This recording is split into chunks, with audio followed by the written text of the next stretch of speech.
మనం గుడికి వెళ్ళగానే మొదలు చేసే పని గంట కొట్టడం. చిన్న పిల్లల నుండి ముసలి వాళ్ళ వరకు భక్తి ఉన్నా లేకపోయినా ఆ గంట కనిపిస్తే చాలు మన చేతులు దానంతటవే పైకి లేచి ఆ గంటను మోగిస్తాయి. కానీ ఎప్పుడైనా ఆలోచించారా, అసలు మనం గంట ఎందుకు కొడుతున్నాం? చాలా మంది ఏమనుకుంటారంటే గుడిలో దేవుడు నిద్రపోతుంటాడు లేదా ధ్యానంలో ఉంటాడు, నేను వచ్చాను అని దేవుడికి అటెండెన్స్ వేయడానికి గంట కొట్టాలి అని. నిజంగా దేవుడు నిద్రపోతాడా? సృష్టిని నడిపించే శక్తికి మన గంట శబ్దం అవసరమా? కాదు, ఖచ్చితంగా కాదు. మన పూర్వీకులు గుడిని నిర్మించినప్పుడు అందులో ప్రతి రాయి వెనుక, ప్రతి ఆచారం వెనుక ఒక బలమైన సైన్స్ దాగి ఉంది. గుడి గంట అనేది దేవుడి కోసం పెట్టింది కాదు, అది నీకోసం. ఈ రోజు మన విజ్ఞాన కోవెల్లో ఆ ఇత్తడి గంట వెనుక దాగి ఉన్న బ్రెయిన్ సైన్స్ గురించి తెలుసుకుందాం. ఇది తెలిసాక వచ్చేసారి మీరు గంట కొట్టినప్పుడు ఆ శబ్దం మీ చెవిని మాత్రమే కాదు, మీ ఆత్మను తాకుతుంది, మీ మనసును తాకుతుంది. ముందుగా ఒక విషయం గమనించండి, మీ ఇంటి గేటుకు ఉండే ఇనుమును కొడితే ఒక శబ్దం వస్తుంది, వంటగదిలో స్టీల్ గ్లాస్ కింద పడితే ఒక శబ్దం వస్తుంది. కానీ గుడిగంట శబ్దం వాటికి పూర్తిగా భిన్నంగా ఉంటుంది. ఎందుకో తెలుసా? అది సాధారణమైన లోహం కాదు. ఆగమ శాస్త్రం ప్రకారం ఒక గుడి గంటను తయారు చేయడానికి ఖచ్చితమైన పాలలో శాస్త్రీయంగా 7 రకాల లోహాలను కలపాలి. అవేంటంటే కాడ్మియం, సీసం, రాగి, జింక్, నికెల్, క్రోమియం, మ్యాంగనీస్. ఈ 7 లోహాలను ఎందుకు కలపాలి?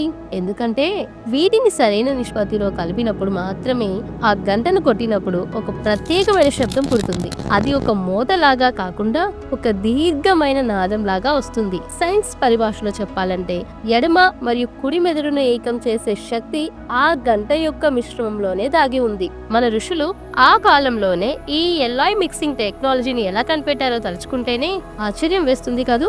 ఇక్కడే అసలు మ్యాజిక్ ఉంది. మనిషి మెదడు 2 భాగాలుగా పనిచేస్తుందని మనందరికీ తెలుసు.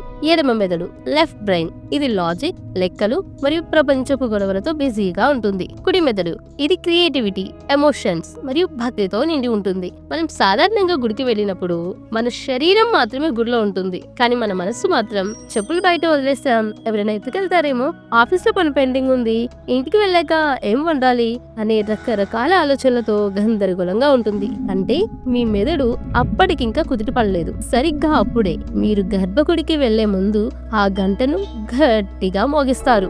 ఆ శబ్దం మామూలు శబ్దం కాదు, అది చాలా తీక్షణమైన ఎకోని సృష్టిస్తుంది. సైంటిఫిక్ గా డిజైన్ చేసిన ఆ గంట శబ్దం కనీసం 7 సెకండ్ల పాటు మీ చెవిలో ప్రతిధ్వనిస్తుంది. ఈ 7 సెకండ్ల రీసౌండ్ మీ మెదడులోని ఆలోచనలన్నింటినీ ఒక్కసారిగా పాస్ చేసేస్తుంది. ఆ శబ్దం వినగానే మీ ఎడమ మెదడు మరియు కుడి మెదడు ఒక్కటిగా సింక్ అవుతాయి. మీ మైండ్ లో ఉన్న గందరగోళం, ఆఫీస్ టెన్షన్స్, ఇంటి గొడవలు అన్నీ ఆ శబ్దంలో కరిగిపోతాయి. మీ మెదడు ఒక శూన్య స్థితికి వస్తుంది. ఒక ఖాళీ పాత్రలో మాత్రమే మనం ఏదైనా నింపగలం. అలాగే ఆలోచనలు లేని ఖాళీ మనస్సులో మాత్రమే దైవత్వాన్ని నింపగలం. అందుకే గంట కొట్టాలి. దేవుడిని లేపడానికి కాదు, నిద్రపోతున్న మీ ఏకాగ్రతను లేపడానికి. విషయం ఇక్కడితో అయిపోలేదు. దీనికి ఒక యోగా రహస్యం కూడా ఉంది. మన శరీరంలో 7 ప్రధాన చక్రాలు ఉంటాయని యోగా శాస్త్రం చెబుతుంది. ఇందులో కనుబొమ్మల మధ్య ఉండే చక్రాన్ని ఆజ్ఞా చక్రం అంటారు. గంట నుండి వచ్చే ఆ ప్రకంపనలు నేరుగా వెళ్లి మీ ఆజ్ఞా చక్రాన్ని తాకుతాయి. ఎప్పుడైతే ఆ చక్రం యాక్టివేట్ అవుతుందో అప్పుడు మనిషికి ఏకాగ్రత అద్భుతంగా పెరుగుతుంది. గంట కొట్టిన తర్వాత వెంటనే మనం గర్భగుడిలోకి వెళ్లి కళ్ళు మూసుకొని దండం పెట్టుకుంటాం. గమనించాలా? ఆ సమయంలో మీకు అద్భుతమైన ప్రశాంతత ఎందుకు అనిపిస్తుందంటే ఆ గంట శబ్దం మీ బ్రెయిన్ ని హై అలర్ట్ స్టేట్ లో ఉంచుతుంది. కాబట్టి ఆ స్టేట్ లో మీరు ఏం కోరుకున్నా అది బలంగా మీ సబ్ కాన్షియస్ మైండ్ లోకి వెళ్తుంది. చూసారా? ఒక చిన్న ఇత్తడి గంట వెనుక లోహశాస్త్రం, శబ్ద తరంగ శాస్త్రం మరియు మానసిక శాస్త్రం ఎంత గొప్పగా దాగి ఉన్నాయో మన పూర్వీకులు ఏది ఊరికే చెప్పలేదు. గుడి అనేది కేవలం రాళ్లతో కట్టిన కట్టడం కాదు, అది మనిషిని రీఛార్జ్ చేసే ఒక కాస్మిక్ పవర్ హౌస్. గంట శబ్దం మనలోని నెగిటివ్ ఆలోచనలను తరిమికొట్టి పాజిటివ్ ఎనర్జీని నింపే ఒక స్విచ్ లాంటిది. కాబట్టి ఈసారి మీరు గుడికి వెళ్ళినప్పుడు ఏదో యాంత్రికంగా గంట కొట్టి వెళ్ళిపోకండి. గంట కొట్టండి, కళ్ళు మూసుకోండి. ఆ శబ్దం మీ నరనరాల్లోకి ప్రవహించే ఆ 7 సెకండ్ల మ్యాజిక్ ని ఆస్వాదించండి.